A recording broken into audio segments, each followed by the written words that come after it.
Studenten, we gaan nu over tot het invullen van een fictieve verwarmingsaudit. U kan met mij de gegevens meelezen. De klant in dit geval is Vives Kortrijk met de adresgegevens erbij. Het gaat hier over een ketel Wolf type ND3.5 met een vermogen van 35 kilowatt op stookolie. Het sanitair verwarmingswater, of warm water, excuseer, het sanitair warm water wordt aangemaakt door een cv-boiler. Het gezin hier, het fictieve gezin, telt 4 personen. De installatie op radiatoren is van het bouwjaar 1979. De brander is niet voorzien van een branderklepje. Na de meting bekomen we een rendement van 88%. De regeling gebeurt door een kamerthermostaat die zowel de brander als de circulatiepomp aanstuurt. Het jaarlijks verbruik bedraagt hier 2800 liter. De prijs van stookolie is hier 73 cent of 0,73 euro per liter. Zoals steeds adviseren we een nieuwe condenserende, in dit geval stookolieketel, met weersafhankelijke regeling, dus met buitenvoer. Met deze gegevens kunnen we nu ons rekenblad gaan invullen. Het eerste dat ik doe is naar blad 2 gaan, tarieven plus gegevens. U zal merken dat ik daar al een en ander ingevuld heb. Mijn fictieve firma, mijn erkenningsnummers en ik heb ook mijn brandstofprijs van 0,73 euro aangepast. Eenmaal dit gedaan, kan ik terug naar mijn invulblad. En dan staat er mij gewoon nog één zaak te doen. Ctrl+D drukken om alles gegevens van tarieven en identificatie over te nemen. U kan dan zien dat ik reeds de klant ingevuld heb, zijnde hier Vives Kortrijk. Ik heb alle gegevens van mijn verwarmingsketel, beschikbare gegevens ingevuld. Het gaat over het merk Wolf, een type ND3.5. Een arbeidsduur van 9 uur tot 10 uur om deze audit te maken. Een serienummer en een brandertype nummer heb ik niet. Ik heb ooit gezegd dat we steeds moeten starten met het bestaande geval eenmaal in te vullen. Dus ik kies bij brandstof bovenaan, selecteer ik hier stookolie. Kies voor stookolie en u kan zien dat onmiddellijk mijn TV-nummer ingevuld is. Ketelsysteem hier, excuseer, label, ik heb geen label. Het ketelsysteem was olie zonder branderklep. Het bouwjaar in ons geval was 1979. Dan zie ik hier nog een rood balkje staan. Dat betekent dat ik op deze lijn nog iets dien in te vullen. En dit is mijn stookolieverbruik, 2800 liter. Ik ga naar mijn vermogen van mijn toestel, 35 kilowatt. En dan wordt er mij een vraag gesteld: gebeurt de productie van sanitair water met de ketel? Ik antwoord hier ja, omdat mijn ketel voorzien is van een cv-boiler. Het aantal personen was 4. De regeling opnieuw een keuze, gebeurde met een kamerthermostaat. Eventueel kan hier ook een regeling voor een condenserend toestel bij gekozen worden, maar dit is niet interessant af te raden om een verwarmingsaudit mee uit te voeren. Het rookgasrendement in ons geval was 88%. U zal merken dat er een foutmelding gegeven wordt. Onvoldoende, 88%. De ketel of de brander moet vervangen worden. Verder van de rest moeten we ons daar niets van aantrekken. We zien dat onze kostprijs voor onze brandstof reeds ingevuld staat, 2044 euro, maar er blijkt nog steeds geen geschatte jaarlijkse besparing te zijn. En dit komt omdat we deel 2 nog niet hebben ingevuld. Bij de voorstellen kun je diverse voorstellen doen. Een van die voorstellen zou bijvoorbeeld kunnen zijn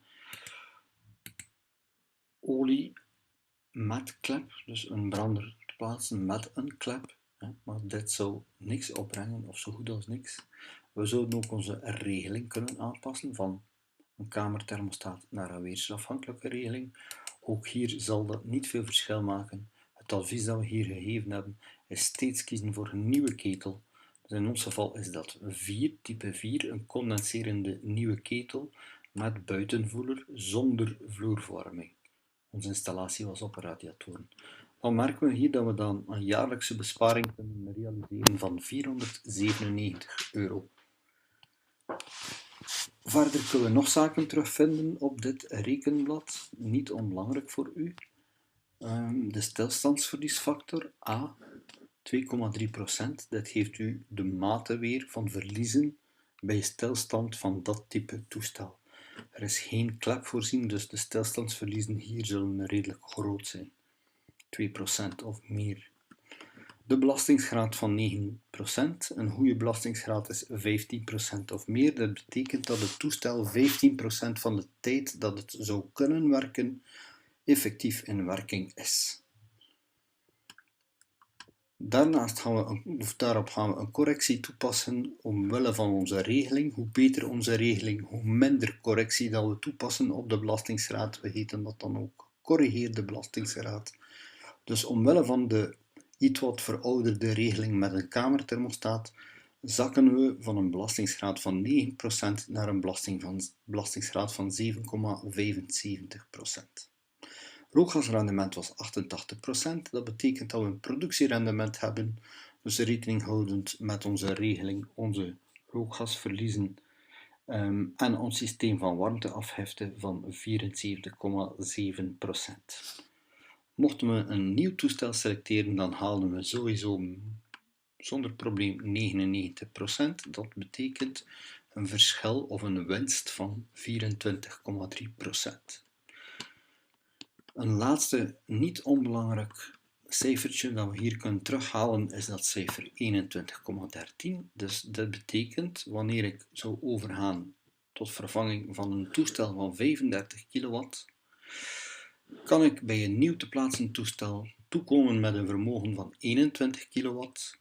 En dat geeft mij de garantie dat het toestel minstens 15% van de tijd zal werken. Dus ongeveer 1/3 meer, belastingsgraad van 9%, een goede belastingsgraad was 15%. Dat betekent het toestel is kleiner, zal langer werken, maar minder verbruiken. Eenmaal al deze gegevens ingevuld zijn, kan ik hier nog een geschatte prijs opzetten voor de plaatsing van een nieuw toestel. Het aansluiten en het uitbreken van het oude toestel, ik kies hier voor €6.000. Eenmaal dit gedaan is, kan ik niks meer verder invullen. Dan druk ik op Ctrl+L. Dat ga ik nu doen. Ctrl+L. En dan zou, zoals u kan zien, automatisch verspring ik naar het tweede of een extra blad.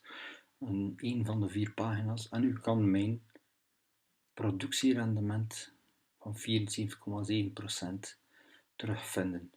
Soms zit er hier een kleine afwijking op, afhankelijk van welke versie van Excel u gebruikt. U kan ook zien 75%, dat zou hier ongeveer in het midden moeten liggen. Dan neem ik gewoon mijn pijltje en ik zet hem rechtstreeks daarop.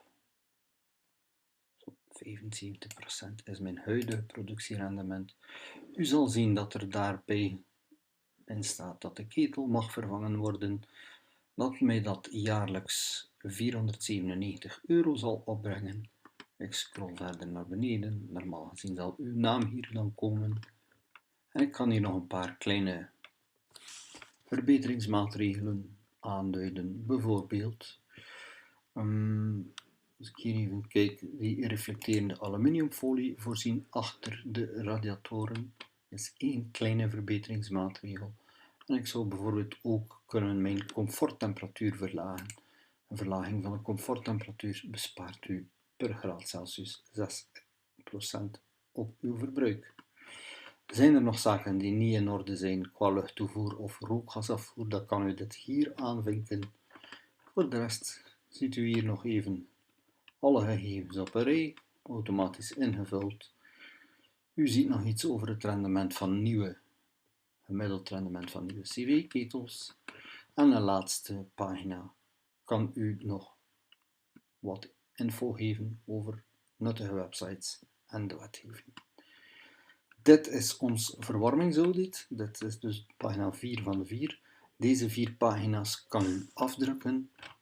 Ik vraag 4 pagina's, automatisch ingevulde pagina's, en een screenshot van deze pagina, dus de pagina met alle gegevens.